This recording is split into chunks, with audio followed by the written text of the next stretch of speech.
Hello lovelies, welcome to Narc Free Formula. My name's Freedom. Thank you for joining me. Today's episode is just a quick one. I wanted to talk about the first 6 months when you have broken up with a narcissist. So whether you were discarded or whether you escaped them, the first 6 months is really, really challenging.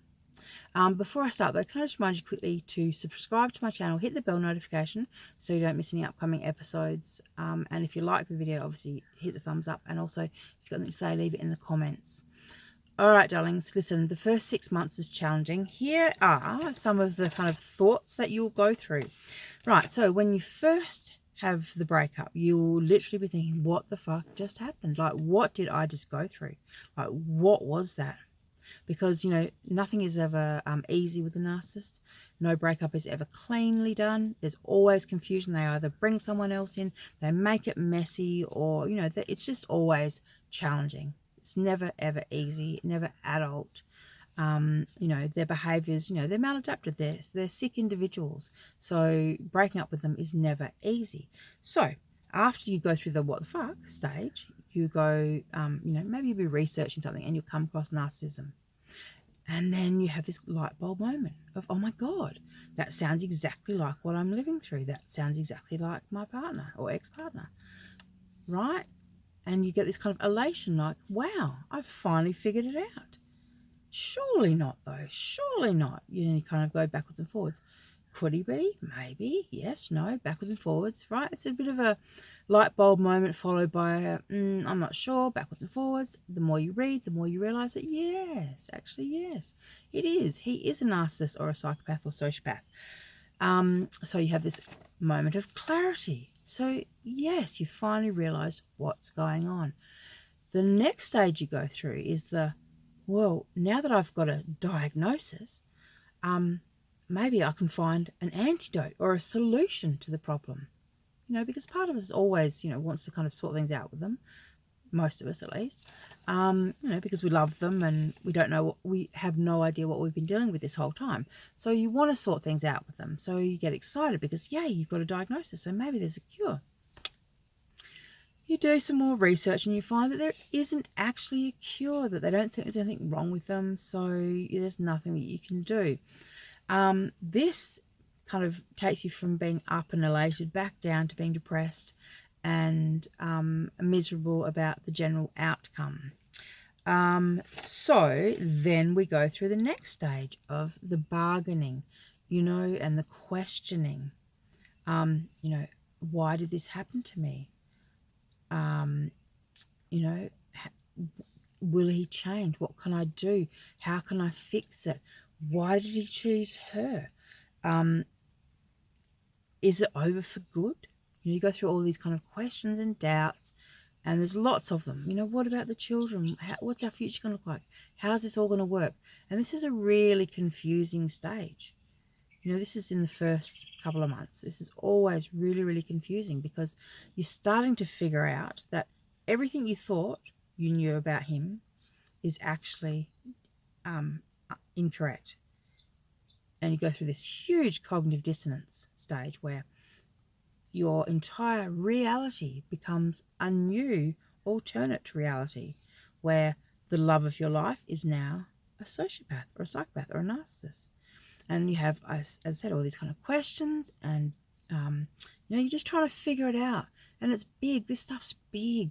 You know, this is huge. And there's not really that many people who understand it. That's the first thing. And there's a lot of people experiencing it, but not many people truly understand it.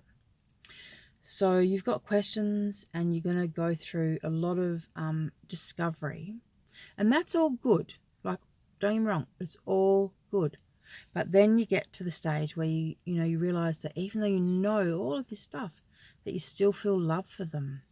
And that's really hard to deal with because the fact is, you know, this person has probably been quite abusive. They've probably hurt you quite a lot. And loving someone like that, or feeling like you love someone who's abused you, you know, that's confusing. So this is also going to be a really emotional stage. And I see people go through these stages. It's almost like clockwork, actually. It's quite fascinating to watch as an observer, not when you're in it. Obviously, when you're in it, it just feels like, I don't know, a soul death or death by 1,000 cuts is how I call it. Because essentially, you know, even when you're, you know, so when you're apart from them and you still love them, they're going to continue to hurt you from a distance, you know. So, for example, you give them the benefit of the doubt, they take full advantage of you. You treat them well or do the right thing by them, they take full advantage of you. You know, you realize that no matter how you play it, these people are going to take advantage of you because it's in their nature. So, what I want to say is just this. I have created the Narc Free Challenge. I created it for people like you who have just come out of your narcissistically abusive relationship, situationship, as I like to call it. The Narc Free Challenge is there to help you grow. It's there to give you like a roadmap, I suppose, to show you where you're going, what you need to do, and what the quickest route out of this hellhole is. Because, you know, you can get stuck, and I see a lot of people get stuck along the way. You know, this is a journey. You don't want to stop here for good. You don't want to stay, you know, with your heart broken. You don't want to stay feeling like, you know, there's no good men out there. You don't want to get stuck in any of those parts of the journey. Okay, because you will have those thoughts, you'll have those feelings, okay, and that's fine. But, you know, they need to come and then they need to go.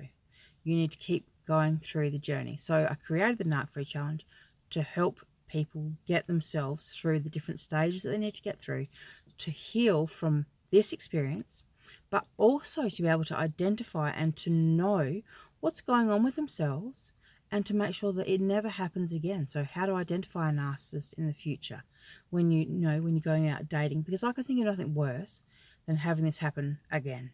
You know, going through it once is bad enough, and the pain is, you know, it's just the loss, the thing, you know, you lose so much, not just, you know, a broken heart, you know, you physically lose things, you know, money and property and, you know, breakups of families. Like, it's a big thing when we have this, like this loss. It's huge. So I created this Narc Free Challenge to make sure that people could heal and go through the cycle and make sure it never happens again. So just quickly, it's $99. The link will be in the description box. If you can't afford the lump sum, there's also payment plans of $33 over each month for 3 months. So it's like $1 a day, you know, just over. I mean, that's affordable. So if you are in that situation where you have separated from a narcissist in the last 6 months, I fully recommend that you do take up the opportunity to do the Narc Free Challenge. And obviously, if you really just don't want to or can't afford to, that's fine. Watch the videos; they're free. You know, there's a lot of free content online, and that's absolutely fine. You know, but if you find yourself going through these patterns over and over, then maybe you do need to do a little bit of extra work on yourself.